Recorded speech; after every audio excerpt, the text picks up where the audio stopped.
Good morning, my friends. Happy debate day. This is Brandon from Brandon's Wisdom.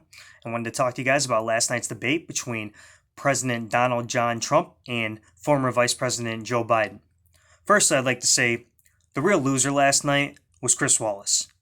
That was a pathetic performance as a moderator. He was very biased. He was very one-sided. He refused to ask Joe Biden a single tough question. Every question he asked President Trump was a gotcha question, including a ridiculous sentiment about Trump not condemning white supremacists. Okay, Trump has condemned white supremacists multiple times. Trump labeled the KKK as a terrorist organization. He designated the KKK as being a terrorist organization, along with Antifa. That wasn't Barack Obama, and that wasn't Joe Biden. It was President Trump. Every time President Trump would bring up Barista Holdings, Hunter Biden getting $3.5 million from the mayor of Moscow's wife, the FISA gate, illegally spying on Trump's campaign, every time this corruption was mentioned, including that includes Joe Biden, Chris Wallace would completely change the subject and Joe Biden would just deny it. It was honestly a really, really sad and pathetic performance by Chris Wallace. He should be ashamed of himself. Joe Biden accused Trump multiple times of killing 200,000 people from a virus that came from China. It's the China virus, Joe, not the Trump virus. It came from China. It came from Wuhan. Okay.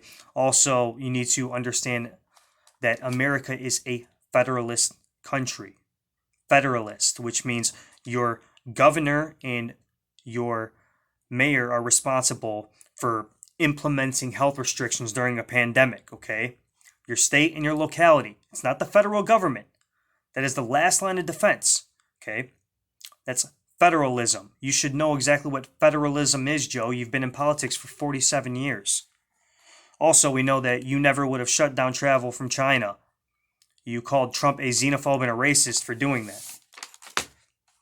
Chris Wallace falsely claims that the Obama-Biden administration created more jobs than President Trump.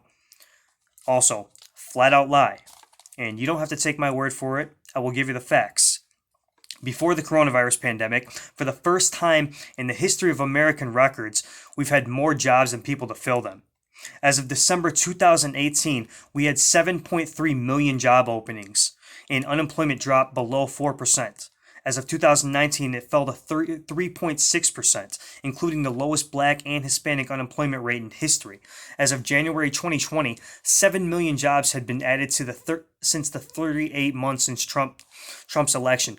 There were only 2.5 million jobs added between the years 2007 and 2017 in that 10-year period. Also, Biden falsely claims that President Trump's tax cuts only benefited the wealthy and 1%. Also, complete lie and misleading information. Trump's Tax Cuts and Jobs Act of 2017 was the biggest tax reform bill in 30 years. It provided tax relief for 80% of middle-class families, which fiercely ignited the economy.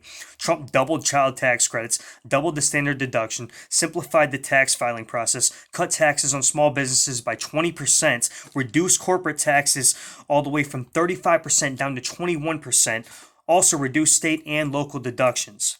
Statistically, wages for workers are increasing faster than their bosses right now. Since Trump took office, the median family income has risen from $61,000 in 2017 all the way to $65,976 by August 2019. That's nearly $5,000 increase. To put that in perspective, in the 8 years of Obama, it raised a total of $1,000. In the 8 years of W. Bush, it raised a total of $500. $5,000 under President Trump. Five times more than Obama. So don't buy into the lies that Trump is only helping the wealthy. It's completely false. It's misleading. Trump's policies have helped the working class in many ways, way more than Obama and Biden ever did. The last two things I want to cover and ask your opinions on. Firstly, Joe Biden calling Antifa an ideology and not an organization. This is a ridiculous comment.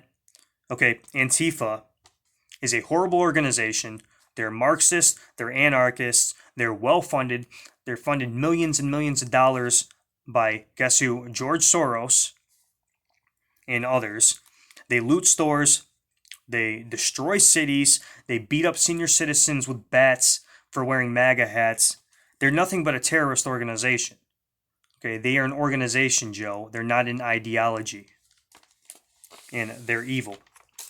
Lastly, and this is the most important thing I want to cover, Joe actually said last night that if he's elected, he would shut down the country again for coronavirus.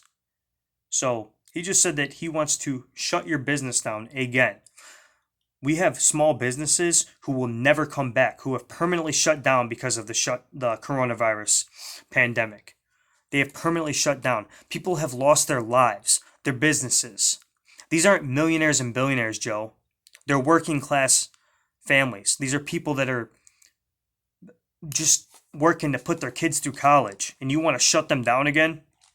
It's actually very scary, and extreme. And this is unacceptable.